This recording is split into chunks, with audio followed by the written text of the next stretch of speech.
Arte significa literalmente, etimológicamente, herramienta. Y esto es fundamental tenerlo en cuenta de entrada, porque la gente entiende al arte como todo lo contrario, como algo no útil, no aplicable a algo que no sea un pasatiempo, que no sea una especie de distracción. Cuando me queda tiempo libre de mi realidad, entonces me dedico al arte. Entendiéndolo así, has desperdiciado el arte. Entender que en la historia de la humanidad el arte nos conecta con lo más sagrado de la humanidad es entender que entonces el arte es la vía por la cual nos conectamos con lo divino en nosotros. Arte significa herramienta, y lo que necesitamos es aprender las herramientas precisamente con las que conectarnos con lo divino. Por eso el arte y la divinidad están juntos. El arte y el estado superior de conciencia, la otra palabra que pones en juego, tienen que estar unidos. ¿Cómo usamos hoy día el arte en la humanidad? Como todo lo contrario, para evadirnos de la realidad, no para generar realidad. Así nos han hecho la broma de mal gusto, de no aprender a generar realidad. Mira, cuando uno recuerda que, por ejemplo, las expresiones del arte en la antigüedad, ¿qué eran? Teatro. ¿Teatro qué significa? Divinidad. Tea, el espacio reservado a lo divino. Cuando Platón era iniciado, paradójicamente dice en la República que en su república, que es una república iniciática, no tiene que haber teatro, porque el teatro precisamente era algo que no lo podía usar cualquiera, porque daba demasiada descarga, lo usaban mal. Daban el teatro como un lugar de descarga y no de creación de la realidad. Cuando uno recuerda que en todas las culturas originarias lo que hacían para conectarse con la realidad suprema, con la divina, es el arte. Uno dice, los mandalas en Egipto, en Tíbet, ¿qué son? Los mandalas en Tíbet son arte puro. ¿Pero para qué? Para conectarse con lo divino. He viajado por todos lados y lo he visto en todos lados. Te vas a África, ¿qué ves? ¿Qué hacía el hombre para conectarse con lo divino? Pinturas en la caverna, pinturas rupestres. ¿Qué hacían en Egipto? ¿Qué hacían en India? ¿Qué hacían en cada lugar? Arte. Pero ahora ahí viene el punto central en el cual el mago entra en escena. No por nada. En la historia de la humanidad, una de las formas en que se nombra al mago es el artista. O sea, tiene diferentes maneras de ser nombrado, digamos, en clave. Una de ellas es el artista, porque el mago accede a las herramientas con las que crear. ¿Con las que crear qué? Lo que tú has dicho de entrada, realidad. Generar realidad propia significa crear. Y crear es lo que se hace con el arte. ¿Qué nos falta? Lo que el arte nos propicia, las herramientas. Cuando decimos, en la historia de la humanidad, las herramientas nos las dio el arte para conectarnos con los divinos, de esa frase podemos tener el túnel, la guía, la puerta de entrada, que nos dirige a la magia o que nos extravía y nos lleva a un estado totalmente pasatista del arte. Si creemos que conectarse con lo divino es algo externo a lo que estoy tratando de reproducir con una pintura, con una música, chau, me extravié. No es así como se usa en el origen de la humanidad el arte. El arte en el origen de la humanidad se utiliza para en ti despertar la chispa, detonar los estados cerebrales, los estados mentales, los estados de conciencia que despiertan la máxima energía, esa chispa divina.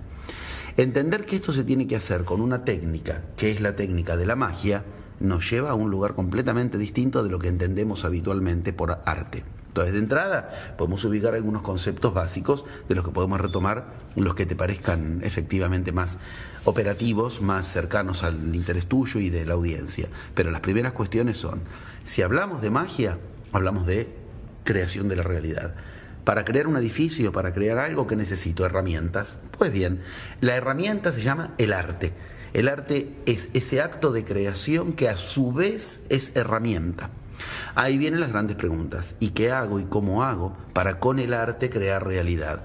Lo primero que necesito que es un estado en el que la conciencia no trate de ser anulada, pasada por alto o distraída a partir del arte, sino que si yo decido con el arte generar realidad, tomaré un camino que el arte será el de la magia. Yo puedo hacer todos los pasos precisos para que fermente algo. Una vez que fermentó la bebida y se transforma en vino, yo ya no puedo hacer más nada. Lo único que puedo hacer es tratar de no molestarla. Hay que dejarla reposar, hay que dejarla tranquila, igual que a la masa del pan. Por eso los judíos siguen con el pan sin levadura, porque diferencian bien cuando el pan es nada más que para alimentarse, sin levadura, de cuando el pan es un camino que te enseña otra cosa. Bueno, del mismo modo sucede con el arte. Una vez que explota la inspiración, es más fácil. Es como, digamos, ya no tienes que hacer nada, tienes que dejar que suceda. Es como, ya están hechos los pasos para que la levadura haga levar a la masa. Ya están hechos los pasos para que el fermento haga fermentar a la bebida. Pero todo depende de lo que yo haga en esa primera parte. Esa primera parte en magia se llama primera mitad de método. Eso es lo que yo he condensado en más de 100 viajes, en 30 años de investigación, en culturas diferentes, con los escritos sagrados, viajando, aplicando. He visto que todas coinciden en 11 pasos, de los cuales los primeros 5 pasos serían aprender a hacer la masa, aprender a hacer la bebida, para que después explote la magia. Si yo en esos primeros 5 pasos decidí que voy a generar realidad con el arte, lo que produzco después apunta ahí.